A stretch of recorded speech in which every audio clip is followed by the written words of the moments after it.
इसम काना, इसी तरह खबर इन, और इसी तरह जो मरफू का ताबे होता है, जो चार चीजें होती हैं जैसा कि हमने देखा। मरफूआत पे कलाम करने के बाद मुसन्निफ अब मंसूबात पे कलाम करना शुरू करेंगे। मुसन्निफ बयान करते हैं बाब मंसूबातिल अस्मा, कि ये बाब उन अस्मा के मुतलिक है जो नस्ब की हालत में आते हैं, जो हम इससे पहले देख चुके हैं कि नस्ब एराब का एक किस्म है। बयान करते हैं अल मंसूबात खमसता अशरा, कि मंसूबात जो अस्मा होते हैं वो 15 किस्म के होते हैं। वही और वो है अल मफ़ऊल बिह वल मज़दर व ज़र्फ़ुल ज़मान व ज़र्फ़ुल मकान वल हाल वत तमयीज़ वल मुस्तस्ना वस्मुला वल मुनादा वल मफ़ऊल मिन अजलिही वल मफ़ऊल मअहू व खबर कान व अख़वातिहा व इस्मु इन्न व अख़वातिहा والتابع للمنسوب وهو أربعة أشياء: النعت والعطف والتوكيد والبدل. मुसन्निफ मंसूबात का जिक्र मरफूआत के बाद जिक्र करते हैं, क्योंकि जो मरफू अस्मा होते हैं वो आला रुतबे पे होते हैं मंसूबात से। इसकी वजह यह है कि ये आप एक कायदा याद रखें जिससे अरब का कलाम समझने में ग्रामेटिकली बहुत मदद हासिल होती है। वो ये है कि जो भी अरबिक सेंटेंस होता है, जो भी अरबिक कलाम होता है, वो मुश्तमिल होता है उमद पर और फजलात पर। उमद जमा है उम्दा, फजलात जमा है फजला। इससे क्या मुराद है? यानी हर कोई अरबिक का जो सेंटेंस है, जो कलाम है, उसमें बुनियादी अरकान होते हैं, यानी बुनियादी कलाम के रुकन होते हैं जिनके बगैर कलाम मुकम्मल नहीं होगा। जैसे जुमला इस्मिया में मुब्तदा और खबर, जुमला फ़िलिया में फ़िल और फ़ाइल, इनको कहा जाता है उम्दतुल कलाम, यानी जिस पे कलाम का एतमाद है, जो कलाम में हज़फ नहीं किए जा सकते बिना किसी वजह के, और जिसके बगैर कलाम मुकम्मल नहीं हो सकता। इनको कहा जाता है अल उमद, जिन पर कलाम का दारोमदार होता है। इसके बरअक्स जो बाकी जो होते हैं उनको फजलात कहा जाता है। फजलात जमा है फजला। फजला से असल में मुराद है कोई एक्स्ट्रा चीज, मगर यहाँ पे मुराद है कलाम में वो अल्फाज जो हज़फ किए जा सकते हैं, जिनके बगैर कलाम मुकम्मल माना दे सकता है, यानी जो कलाम का रुकन नहीं है, जैसे मफऊल बिही, मफऊल मुतलक, मफऊल मअहू। इसी तरह बाकी जो मंसूबात हैं गालिबन इसको हज़फ किया जा सकता है, इसके बगैर कलाम मुकम्मल हो जाता है। ये कलाम के अरकान नहीं होते। कलाम के जो अरकान होते हैं वो मुब्तदा और खबर और फ़िल और फ़ाइल होता है। और हमको पता है कि फ़ाइल जो होता है वो मरफू होता है, मुब्तदा भी मरफू होता है, खबर भी मरफू होता है। इसलिए मुसन्निफ बयान करते हैं कि अल मंसूबात खमसता अशरा, कि मंसूबात जो है ये 15 किस्म के हैं। मंसूबात जो है ये 15 किस्म के अस्मा होते हैं। कुछ उलमा बयान करते हैं 9 है, और ये इस्तिलाही एक चीज है, इसमें कोई लड़ाई झगड़े वाली बात नहीं है। कोई 9 कहते हैं, कोई 15 कहते हैं, कोई एक तरीके से गिनता है, कोई किसी दूसरे तरीके से गिनता है। मगर यहाँ पे फिर भी एक इश्काल है कि मुसन्निफ ने 15 कहा, मगर जब हम इनको गिनते हैं तो ये हमें 14 नजर आते हैं, हमें ये 14 नजर आते हैं। इसकी या तो ये वजह है कि मुसन्निफ को वन्न का जो मफऊल होता है, वन्न और उसकी बहनें, उनका जो मफऊल होता है वो भी मंसूब होता है, वो या तो मुसन्निफ भूल गए, या दूसरी वजह ये है कि जो नुस्खे हैं नुस्खों में से ये गिर गया है। इसलिए बाज शुर्राह कहते हैं कि बाज नुस्खों में जन्ना और अखवात का जो मफऊल होता है उसका मुसन्निफ जिक्र करते हैं, यानी मफऊला जन्ना व अखवात, यानी जन्ना के जो दो मफऊल होते हैं वो आज रूमिया के बाज नुस्खों में मौजूद है। वो हम इससे पहले पढ़ चुके हैं, जन्ना व अखवातुहा। इसलिए हम देखेंगे कि जो मुसन्निफ ने यहाँ पर ये जो 14 या 15 मंसूबात गिनवाए हैं, इन सब का मुसन्निफ वापस जिक्र नहीं करेंगे, इनमें से कुछ मुसन्निफ जिक्र करेंगे, क्योंकि नात अतफ तौकीद बदल उसकी तफसील तो गुजर चुकी, कि वो अपने मदबू को फॉलो करता है एराब में, रफ की हालत में भी, इसी तरह नस्ब की हालत में भी फॉलो करेगा, वो गुजर चुका है। इसी तरह काना इन वो भी इससे पहले गुजर चुका है। बाकी जो बचता है जैसे मफऊल बिही, मस्दर, ज़र्फ़ुल ज़मान, ज़र्फ़ुल मकान, अल हाल, अत तमीज़, अल मुस्तस्ना, इस्म ला, अल मुनादा, या इसी तरह अल मफऊल मिन अजलिही, अल मफऊल मअहू, इन पर मुसन्निफ कलाम करेंगे जो लगभग 10 अबवाब आते हैं, जिसमें से पहला मुसन्निफ इसलिए बाद में जो जिक्र करते हैं वो है बाबुल मफऊल बिही। पहले मुसन्निफ 15 ये चीजें गिनवाते हैं जो मंसूब हालत में आते हैं। इसके बाद मुसन्निफ अब अलग अलग अबवाब में इनकी एक एक करके तफसील बयान करेंगे। इसलिए पहला बाब जो इन मनसूबात में मुसन्निफ लाते हैं वो है बाबुल मफऊल बिही। बाबुल मफऊल बिही यानी ये बाब मफऊल बिही के मुतलिक है, जो पहला मनसूबात में से जो अस्मा है उनको जिक्र करते हैं। मुसन्निफ बयान करते हैं बाबुल मफऊल बिही वहुवल इस्मुल मंसूबुल लज़ी यक़अउ बिही अल फ़िअलु नहु ज़रबतु ज़ैदन व रकिबतुल फ़रस वहुव क़िस्मान ज़ाहिरुन व मुज़मरुन फ़ज़्ज़ाहिरु मा तक़द्दम ज़िक्रुहु वल मुज़मरु क़िस्मान मुत्तसिलुन व मुनफ़सिल। मुसन्निफ बयान करते हैं कि मफऊल बिही उस इस्म को कहते हैं जो मंसूब हालत में होता है, नस्ब की हालत में होता है, जिस पर फ़िअल वाक़ा होता है, जिस पर फ़िअल वाक़ा होता है। जैसे ज़रबतु ज़ैदन, ज़रबतु ज़ैदन, मैंने ज़ैद को मारा। ज़रब ये फ़िअल है, तो इसका फ़ाइल है, ज़ैदन इसका मफऊल बिही है। इसी तरह वरकिबतुल फ़रस कि मैं घोड़े पर चढ़ा, मैं घोड़े पर सवार हुआ। वो किस्मान बयान करते हैं कि मफऊल बिही दो किस्म के होते हैं, ज़ाहिरुन व मुज़मर, ज़ाहिर मफऊल बिही और मुज़मर मफऊल बिही। फ़ज़्ज़ाहिर मा तक़द्दम ज़िक्रुहु, ज़ाहिर जो है उसके मुतल्लिक़ जो तफसील है कि ज़ाहिर किसे कहते हैं वो उसका जिक्र गुजर चुका है। वल मुज़मरु क़िस्मान, और मुज़मर जो है वो दो किस्मों के हैं, मुत्तसिल और मुनफ़सिल। उसके बाद बयान करते हैं फल मुत्तसिलु इस्ना अशरा, कि मुत्तसिल जो ज़माइर है मंसूब की हालत में वो 12 है, वही है और वो है ज़रबनी, यानी मुराद है या मुतकल्लिम, व ज़रबना व ज़रबका व ज़रबकी व ज़रबकुमा इला ज़रबहुन्ना। उसके बाद मुनफसिल के 12 ज़माइर गिनवाते हैं जो हम इससे पहले भी जिक्र कर चुके हैं, इया से लेकर इया हुन्ना तक। इसलिए जो बाब है ये मफऊल बिही के साथ ताल्लुक रखता है। मफऊल असल में लुगत में कहते हैं मा वक़ा अलैहि फ़िअलुल फ़ाइल, हर वो चीज जिस पर कोई फ़िअल वाक़ा हो उसे लुगत में मफऊल कहते हैं। और मुसन्निफ यहाँ पे उसकी डेफिनेशन ऐसे बयान करते हैं कि वो बयान करते हैं वफ़िल इस्तिलाह, यानी इस्तिलाह मुसन्निफ यहाँ पे बयान करते हैं वो है अल इस्मुल मंसूब अल्लज़ी यक़अउ बिही अल फ़िअलु, कि ये ऐसा मंसूब इस्म होता है जिस पर फ़िअल वाक़ा होता है। पहले मुसन्निफ बयान करते हैं कि मफऊल बिही जो होता है ये इस्म होता है, इससे फ़िअल और हर्फ बाहर निकलता है। मगर इस्म से यहाँ पर सरीह इस्म भी मुराद है। सरीह इस्म मतलब जो सीधा इस्म हो, जैसे कतब मोहम्मदुन अद-दर्स, अद-दर्स, इसे सरीह इस्म कहते हैं। और इससे मुअव्वल इस्म भी मुराद है। मुअव्वल इस्म से मुराद है कि अन और उसके बाद जो फेल मुजारे होगा उसको हम मज़दर में तब्दील करेंगे और मज़दर में तब्दील करने के बाद वो मफऊल बिही बन जाएगा।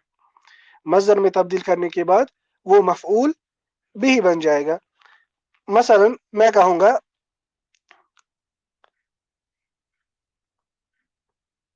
अरदतु अन अलअब हादल मसा, अरदतु अन अलअब हादल मसा। ये जो जुमला है अरदतु अन अलअब हादल मसा, अगर हम इसका इराब करेंगे, इसके इराब पे हम गौर करें, इसमें हम मफऊल बिही भी पाएंगे। हालांकि हमें बज़ाहिर मफऊल बिही नहीं दिखाई देगा, मगर वो गैर सरीह मफऊल बिही है। वो कैसे देखें, अरदतु, अरद ये फेल माजी है, तु ये इसका फाइल है। अन अल अबा जो है ये अन प्लस फेल मुजारे हमको पता है, इसको हम मजदर में कन्वर्ट कर सकते हैं। इसलिए मैं कहूंगा अरदतुल लाइबा, अरदतु अल लाइबा, लाइबा यलअबु अना अलअबु। लाइबा का जो मजदर है वो है अल लाइब, लाइब, इसलिए मैं इसको मजदर में तब्दील करूंगा। मजदर में तब्दील करने के बाद ये मफऊल बिही की जगह पर हम देखेंगे कि ये मफऊल बिही की जगह पर है। अरदतु मैं इरादा करता हूं, या मैंने इरादा किया, किस चीज का इरादा किया, अन अलअबा कि मैं खेलूं, अल्लाइब, अरदतु अल्लाइब। اس لیے ان العب جو یہاں پر ہے یہ ان پلس فعل مضارع مصدر معول ہے مفعول بھی، مفعول بھی. اس لیے مفعول بھی جو ہے یہ اسم ہے، مگر اسم سے مراد چاہے پھر وہ صریح اسم ہو یا وہ مصدر معول یا مصدر معول ہو، یعنی ان پلس فعل مضارع کو ہم مصدر معول میں تبدیل کریں گے. اچھا، اس کے بعد مصنف کہتے ہیں الاسم المنصوب، کہ مفعول بھی جو ہوتا ہے وہ منصوب ہوتا ہے، اس سے مرفوع اور مجرور باہر نکلتا ہے. مفعول بھی نہ تو مرفوع ہو سکتا ہے نہ مجرور ہو سکتا ہے. اچھا، اس سے پہلے بھی ہم نے یہ ایک مسئلہ کہا کہ تمام جو منصوب اسما ہوتے ہیں ان کو فضلہ کہا جاتا ہے، یعنی ان کو غالباً حذف کیا جا سکتا ہے کلام سے، وہ کلام کا اصلی رکن نہیں ہوتے ہیں. اسی طرح مفعول بھی جو ہوتا ہے وہ بھی اصل میں کلام کا رکن نہیں ہوتا ہے، کیونکہ ہم کو معلوم ہے کہ فعل جو ہے فعل دو قسموں کا ہوتا ہے، ایک تو ہوتا ہے فعل متعدی، دوسرا ہوتا ہے فعل لازم. فعل لازم وہ فعل ہوتا ہے جو فعل اور فاعل سے اپنا کلام کمپلیٹ کر لیتا ہے، جس سے ہمیں یہ پتہ چلتا ہے کہ جملہ اسمیہ کا جو بنیادی رکن ہے وہ ہے فعل، جملہ فعلیہ کا جو بنیادی رکن ہے وہ ہے فعل اور فاعل. اسی طرح جملہ اسمیہ کا جو بنیادی رکن ہے وہ ہے مبتدا اور خبر، وہ ہے مبتدا اور خبر. اس لیے یہ جو منصوبات ہوتے ہیں جس میں پہلا مفعول وہی ہے، یہ کلام کے رکن نہیں ہوتے ہیں. ان جن ارکان کو عمد کہا جاتا ہے، جمع عمدہ، جن پر کلام کا اعتماد ہے، جو کلام سے حذف نہیں کیے جا سکتے. باقی جو ہوتے ہیں منصوبات جیسے مفعول بھی، حال وغیرہ، ان کو فضلات کہا جاتا ہے، جمع فضلہ، یعنی ایسے الفاظ جو کلام کے رکن نہیں ہے. اچھا، جو ہی ہمیں یہ چیز سمجھ آ جائے گی کہ کلام مشتمل ہوتا ہے عمدہ اور فضلات پر، اس سے ہمیں یہ پتہ چلے گا کہ جو ہی ہم کلام میں فعل دیکھیں گے تو ضروری اس کا فاعل ہونا چاہیے، اس کے بغیر کلام مکمل نہیں ہوگا، چاہے پھر وہ فاعل ظاہر ہو یا مقدر ہو. اسی طرح اگر مبتدا ہوگا ضروری اس کے بعد اس کا خبر ہونا چاہیے. ان دو کے بغیر فعل اور فاعل اور مبتدا اور خبر، اس کے بغیر کلام مستقیم نہیں ہو سکتے. باقی جو فاضلات ہیں ان کا ذکر کرنا ضروری نہیں ہوتا ہے، بلکہ ان کو ہم کبھی حذف کر سکتے ہیں. اچھا، اس کے بعد مصنف کہتے ہیں الاسم المنصوب الذي يقع به الفعل، الذي يقع به الفعل. یہاں پہ مصنف لفظ استعمال کر رہے ہیں يقع به، حالانکہ اصل میں کہنا چاہیے تھا يقع عليه الفعل، نہ کہ به، یعنی جس پر فعل واقع ہوتا ہے. اس کا جواب کچھ علماء یہ دیتے ہیں کہ بعض نسخوں میں ہے، آجرومیہ کے جو بعض نسخے ہیں ان میں مصنف واضح طور پر کہتے ہیں الذي يقع عليه الفعل، یعنی جس پر فعل واقع، یعنی ایسا اسم منصوب جس پر فعل واقع ہوتا ہے. اور کچھ بعض شرح ایسے کہتے ہیں کہ بھی جو یہاں پر ہے وہ بمعنی علیہ ہے، وہ بمعنی علیہ ہے. بہرحال جو کہنے کا مطلب ہے یا یقع به الفعل، اس کا معنی ہے کہ جس پر فعل واقع ہوتا ہے، جس پر فعل واقع ہوتا ہے. اس لیے مفعول بھی جو ہے مصنف بیان کرتے ہیں کہ یہ ایسا منصوب اسم ہوتا ہے جس پر فاعل کا فعل واقع ہوتا ہے. یا دوسرے الفاظوں میں ہم یہ بھی کہہ سکتے ہیں کہ مفعول بھی جو ہے، یعنی مزید وضاحت کرنے کے لیے ہم یہ بھی کہہ سکتے ہیں کہ مفعول بھی جو ہے اسم دل علی شیء وقع علیہ فعل الفاعل، کہ یہ ایسا اسم ہوتا ہے جو دلالت کرتا ہے اس چیز پر جس پہ فاعل کا فعل واقع ہوا، اثبات او نفی، چاہے پھر وہ فعل مثبت ہو یعنی جس پر نفی داخل نہ ہوئی ہو، یا نفین ہو یعنی جس پر نفی داخل ہوئی ہو. یہ اہم قید ہے، کیونکہ کوئی کہہ سکتا ہے کہ جب ہم کہتے ہیں مثال کے طور پر لم یضرب علی زیدا، لم یضرب علی زیدا، کوئی کہہ سکتا ہے کہ یہاں پہ تو ہم کہہ رہے ہیں کہ علی نے زید کو نہیں مارا، پھر زید پر علی کے مارنے والا ایکشن کہاں واقع ہوا؟ ہم کہیں گے کہ گرامر میں وہ چیز مراد نہیں ہے. گرامرٹیکلی مفعول بھی ہر اس لفظ کو کہتے ہیں جس پر اثبات یا نفین فعل اس کے ساتھ تعلق رکھتا ہے، اپنی فنکشن اس کے ساتھ کرتا ہے. اچھا، جو ہی ہم نے کہا اسم دل علی شیء وقع علیہ فعل الفاعل، جو ہی ہم نے کہا کہ جس پر فاعل کا فعل واقع ہوتا ہے، इससे बाकी मफ़ाइल जो है वो बाहर निकलते हैं, जैसे मफ़ऊल मअहू, मफ़ऊल मअहू, क्योंकि मफ़ऊल मअहू जो है, जैसा कि हम आगे देखेंगे, वो ऐसा मफ़ऊल होता है जिसकी सोहबत में कोई फ़िल वाक़ा होता है, न कि उस पर फ़िल वाक़ा होता है। इसी तरह मफ़ऊल फ़ीही, मफ़ऊल फ़ीही ये भी बाहर निकलता है, क्योंकि मफ़ऊल फ़ीही ऐसा मफ़ऊल होता है जिसे ज़र्ब भी कहते हैं, जिस ज़माने में कोई फ़िल वाक़ा होता है मगर उसमें उस पे फ़िल वाक़ा नहीं होता है, बल्कि वो ज़माना होता है। इसी तरह जो बाकी मफ़ाइल, जैसे मफ़ऊल लिअजलिही, मफ़ऊल लिअजलिही यानी उस रीज़न, वो रीज़न जिसकी वजह से कोई फ़िल वाक़ा हुआ, वो रीज़न बयान करता है, न कि वो ऐसा इस्म होता है जिस पर फ़िल वाक़ा हुआ। इसलिए हमने कहा वक़अ अलैहि फ़िअलुल फ़ाइल, कि फ़ाइल का फ़िल जिस पर वाक़ा हुआ, इस्बातन औ नफ़ीन, चाहे फिर वो फ़िल इस्बात मुस्बत हालत में हो या नफ़ी की हालत में हो। जैसा कि हमने कहा कि चाहे फ़िल मुस्बत हालत में हो या नफ़ी की हालत में हो, फिर भी अगर वो फ़िल मुतअद्दी होगा, वो अपना मफ़ऊल भी फिर भी लेगा।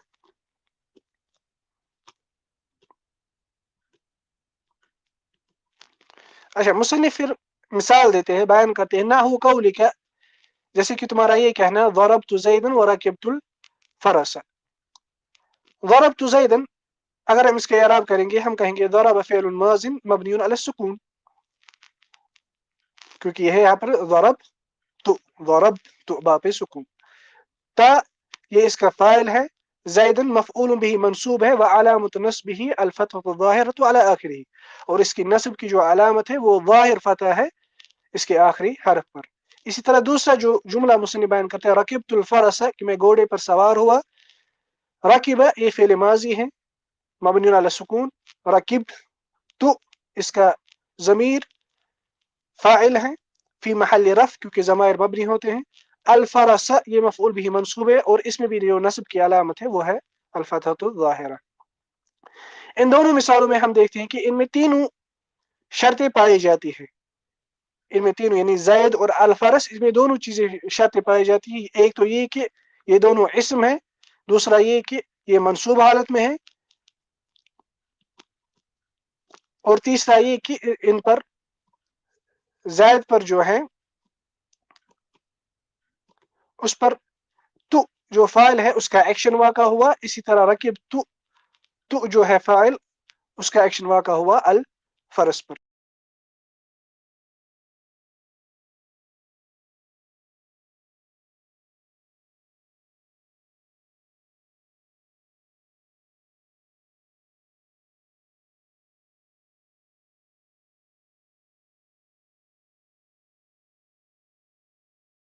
ज़ाहिर से मुराद है ऐसा लफ्ज़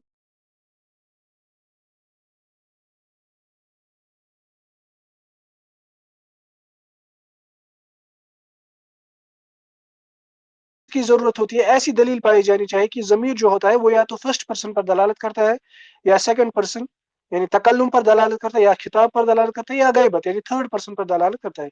लेकिन ज़ाहिर इस्म ऐसा होता है जो इस चीज़ पर दलालत नहीं करता है, जैसे ज़रब मुहम्मदुन बकरन यज़रिबु खालिदुन अमरन क़तफ़ इस्माइल ज़हरतन, इस्माइल ने फूल तोड़ा वगैरह। यहाँ पर जो ये अल्फाज है बकरन, अमरन, ज़हरतन, ये सारे जो है ये ज़ाहिर अस्मा है, क्योंकि ये तकल्लुम, खिताब या गैबत पर दलालत नहीं करती, यानी ये एज अ प्रोनाउन नहीं है। दूसरा जो मुसन्निफ़ जिक्र करते हैं वो है मुज़मर, और हम इससे पहले कह चुके हैं कि मुज़मर से मुराद है ज़मीर, ऐसा लफ्ज़ जो अपने माना पर दलालत करता है तकल्लुम के जरिए या खिताब के जरिए या गैबत के जरिए, यानी फर्स्ट पर्सन, सेकंड पर्सन और थर्ड पर्सन के जरिए। उसके बाद मुसन्निफ़ बयान करते हैं वल मुज़मरु किस्मान, कि मुज़मर जो है वो दो किस्मों का होता है, मुत्तसिल व मुनफसिल। ये हम इससे पहले भी जिक्र कर चुके हैं कि कुछ ज़माइर मुत्तसिल ज़माइर होते हैं और कुछ ज़माइर मुनफसिल ज़माइर होते हैं, मगर यहाँ पे मुराद है मुत्तसिल मंसूब ज़माइर या मुत्तसिल नस्ब के ज़माइर, और इसी तरह मुनफसिल नस्ब के ज़माइर। अच्छा, मुत्तसिल ज़माइर, मुत्तसिल नस्ब के ज़माइर यानी ऐसा ज़मीर जो अपने आमिल से पहले नहीं आता, बल्कि ये वो अपने आमिल के बाद उसके साथ जुड़ा हुआ आता है, और इल्ला के बाद वो वाक़ा नहीं होता है, बल्कि वो डायरेक्ट अपने आमिल के साथ जुड़ा हुआ होता है, और वो 12 ज़मीर 12 ज़माइर मुसन्निफ यहाँ पे गिनवाते हैं। जैसे मुसन्निफ बयान करते हैं,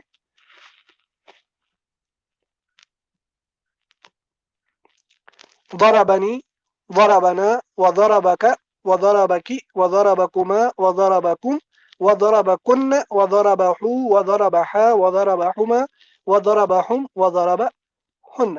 یہ جو 12 ضمائر ہے، پہلا ہے اس میں یا متکلم، پہلا اس میں ہے یا متکلم. اگر ہم اس کا اعراب کریں گے ضربنی، ہم کہیں گے ضرب فعل ماضی ہے، ضرب یہ فعل ماضی ہے مبنی علی الفتح، ضربنی نون اس میں نون الوقایہ ہے کیونکہ وہ یا با کو کسرہ سے بچاتا ہے، کیونکہ اگر ہم کہیں گے ضربی تو وہ بنے گا ضربی کیونکہ اس کے بعد یا متکلم ہے، اس لیے نون الوقایہ لایا جاتا ہے، یعنی ایسا نون جو فعل کو کسرہ سے بچا لیتا ہے، اس لیے ہم کہتے ہیں ضربنی.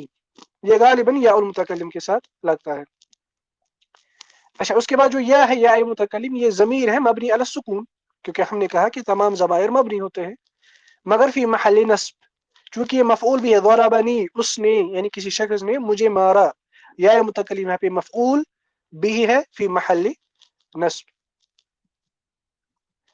اسی طرح ضربنا یہاں پہ بھی جو نا ہے یہ ضمیر ہے مبنی علی الفتح فی محل نصب. اسی طرح ضربک کا جو یہاں پہ ہے یہ بھی یہاں پہ ضمیر ہے مبنی علی الفتح فی محل نصب مفعول بھی. اسی طرح باقی مثالیں بھی ہیں جو مصنف نے ذکر کی ہے، یہ سب ضمائر ہیں مبنی ہے فی محل نصب، ضمائر ہیں مبنی ہے فی محل نصب. اس لیے جو تمام جو 12 ضمائر ہیں نصب کے ضمائر، ان سب کے بارے میں ہم کہیں گے کہ یہ مبنی ہے اپنے اپنے حرکات پر، کوئی مبنی ہے فتحہ پر، کوئی مبنی ہے ضمہ پر، کوئی مبنی ہے سکون پر، مگر سب ہیں فی محل نصب. یہ سب جو ضمائر جو یہاں پر ہے ان افعال کے ساتھ جڑے ہوئے یہ سب فی محل نصب ہیں کیونکہ یہ مفعول بھی ہے. اور یہ 14 جو ضمائر ہے سب، ان سب کو ہم کہہ سکتے ہیں کہ یہ 4 ضمائروں کی طرف لوٹتے ہیں، 4 ضمائروں کی طرف لوٹتے ہیں. ہا غائب کے لیے، یا متکلم کے لیے، کاف مخاطب کے لیے، نا متکلم جمع کے لیے. کیونکہ ہو جو ہے ہا غائب ان کی کچھ شکلیں آتی ہیں جیسے ضرب ہو، اسی طرح ضرب ہم، اسی طرح ضرب ہن، اسی طرح ضرب ہا. اسی طرح یا جو ہے اس کی ایک ہی شکل آتی ہے ضربنی.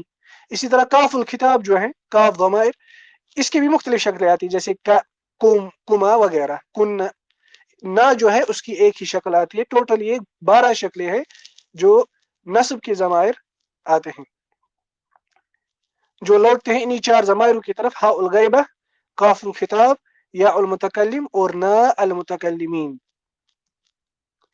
اس کے بعد مصنف متصل منفصل نصب ضمائر کا ذکر کرتے ہیں جو سٹارٹ ہوتے ہیں ایا سے، جو سٹارٹ ہوتے ہیں ایا سے.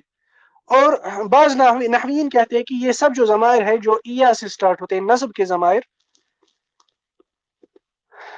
ان میں جو اصل میں ضمیر ہوتا ہے وہ ایا ہوتا ہے، باقی جو ہوتے ہیں وہ حرف خطاب ہوتے ہیں، باقی جو ہوتے ہیں وہ حرف خطاب ہوتے ہیں. جیسے مثلا جب ہم کہیں گے ایا، مثلا میں کہوں گا ایا اکرمت، ایا اکرمت، تم نے میرا ہی اکرام کیا. ہم اس کے اعراب میں کہیں گے ایا ضمیر ہے مبنی ہے فی محل نصب اور مفعول بھی مقدم ہے، کیونکہ ایا یہ ضمیر نصب ہے، مفعول بھی مقدم یہ پہلے آیا ہے. اکرم اس کا فعل ماضی ہے، تا اس کا فاعل ہے. ایا جو ہے اس میں جو ضمیر ہے ہم کہیں گے ضمیر اس میں ہے ایا، یا جو ہے یہ حرف تکلم ہے، یا جو ہے یہ حرف تکلم ہے. اسی طرح ایانا اس کے متعلق بھی ہم کہیں گے ایانا، ایا جو ہے وہ ضمیر مبنی ہے فی محل نصب مفعول بھی مقدم، اور نون اور الف یعنی نا جو ہے وہ اس میں حرف تکلم ہے، وہ اس میں حرف تکلم ہے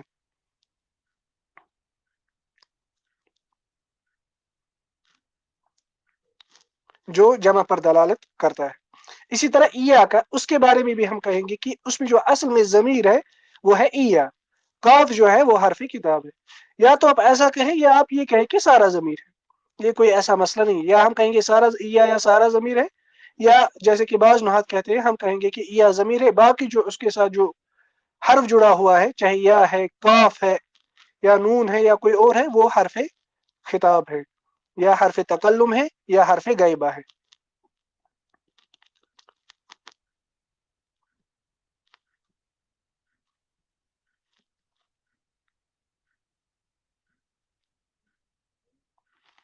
مثلا ہم کہیں گے ایاہو، مثلا ایاہو اکرمتو، میں نے اسی کا اکرام کیا، اسی شخص کا اکرام کیا۔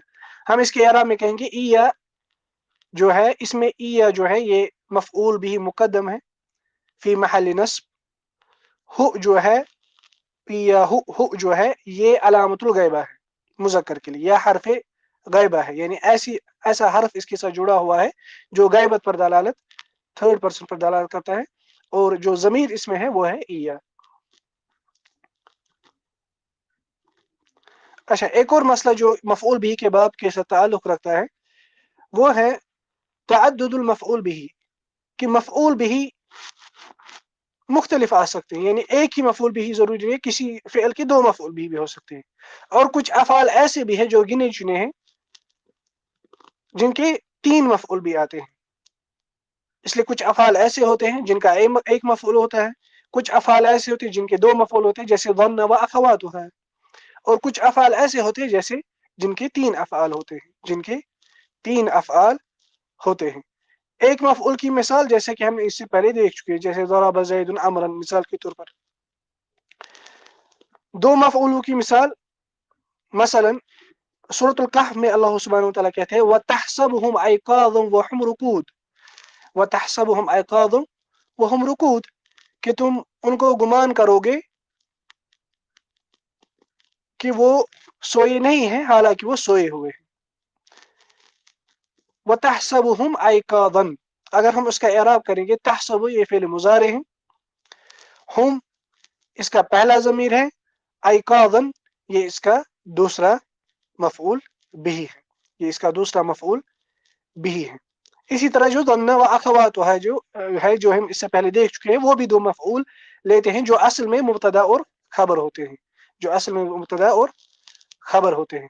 اسی طرح کچھ اور افعال بھی ہوتے ہیں، جیسے اعطا، اعطا مثلا اعطى الله الطائعين نورا، اعطى الله الطائعين یا المطیعین النورا، نورا، اعطى یہ فعل ماضی ہے، اللہ اس کا فاعل ہے، المطیعین یہ اس کا پہلا مفعول بھی ہے، جمع مذکر سالم ہے، منصوب ہے یا سے، نورن اس کا دوسرا مفعول بھی ہے۔ اسی طرح کچھ افعال ایسے بھی ہوتے ہیں جو گنے چنے ہیں، بعض علماء کہتے ہیں کہ وہ افعال جو ہیں وہ ٹوٹل 7 افعال ہیں جو تین مفعولوں پر کام کرتے ہیں، جیسے جن میں دو مشہور ہے زیادہ، اعلم اور ارا۔ اعلم اور ارا یہ دو فعل ایسے ہیں جو بہت استعمال ہوتے ہیں، جو تین مفعول لیتے ہیں۔ مثلا اللہ سبحانہ وتعالیٰ کہتے ہیں اعلم یعلم، ارا یری۔ اللہ سبحانہ وتعالیٰ کہتے ہیں سورہ بقرہ میں كذلك يريهم الله اعمالهم حسرات عليهم، كذلك يريهم الله اعمالهم حسرات عليهم، کہ اسی طرح اللہ تعالیٰ ان کو ان کی عمل حسرت کی صورت میں دکھائے گا، کہ ان کی عمل جو ہے وہ ان کے لیے حسرت کا باعث بنیں گے۔ دیکھیں یہاں پر جو ہے یریہم اللہ اعمالہم حسرات، یریہم، یری یہ فعل مضارع ہے، ہم یہ اس کا پہلا مفعول ہے، اللہ یہ اس کا فاعل ہے، اعمال یہ اس کا دوسرا مفعول بھی مضاف ہے، ہم مضاف الیہ ہے، حسرات یہ اس کا تیسرا مفعول بھی ہے، یہ اس کا تیسرا مفعول بھی ہے۔ اسی طرح عالم کی مثال، مثلا میں کہوں گا علمت زیدا العلم نافعا، علمت زیدا العلم نافعا، کہ میں نے زید کو اس چیز کا علم دیا کہ علم جو ہے وہ نافع ہے۔ دیکھیں علمت زیدا العلم نافعا، علم فعل ماضی، تو اس کا فاعل، زیدا پہلا مفعول بھی، العلم دوسرا مفعول بھی، نافعا تیسرا مفعول بھی۔ اور ان میں جو تیسرا اور دوسرا مفعول بھی ہوتا ہے وہ اصل میں مبتدا اور خبر ہوتا ہے۔ غالباً وہ اصل میں مبتدا اور خبر ہوتا ہے، کیونکہ اصل میں تھا العلم نافع، مگر اس کے بعد ہم نے کہا علمت زیدا العلم نافعا، پھر وہ مبتدا اور خبر دوسرے اور تیسرے مفعول میں تبدیل ہو گئے۔ اس لیے جو مفعول بھی ہے کسی فعل کا ایک مفعول بھی ہو سکتا ہے، کسی کے دو مفعول بھی ہو سکتے ہیں، جن میں ظن و اخوات بھی شامل ہوتے ہیں۔ ظن وہ بھی دو مفعول تھے، اور کچھ تین مفعول تھے جو ہم نے کہا کہ اس کے بارے میں علماء کہتے ہیں وہ بہت کم افعال ہوتے ہیں، کہ بعض ان کو گنواتے ہیں، وہ کہتے ہیں کہ عرب 7 ایسے افعال ہیں جو 3 مفعول بھی لیتے ہیں، جن میں سے ہم نے 2 کا ذکر کیا، علم اور ارا۔ اس کے ساتھ جو ہے یہ مفعول بھی کا جو مبحث ہے یہ ختم ہوتا ہے۔ اس کے بعد جو مصنف ذکر کرتے ہیں وہ ہے باب المصدر، جو ہم انشاءاللہ تعالی کل دیکھیں گے۔ مصدر سے مراد ہے مصنف کا مفعول المطلق، جو ہم انشاءاللہ تعالی کل دیکھیں گے، جو دوسری قسم کا مفعول ہے، دوسری قسم کا منصوبات ہے، منصوبات اسماء میں سے۔ وصلی اللہ تعالی علی خیر خلقہ محمد وعلی آلہ وصحبہ وسلم، والسلام علیکم ورحمۃ اللہ وبرکاتہ۔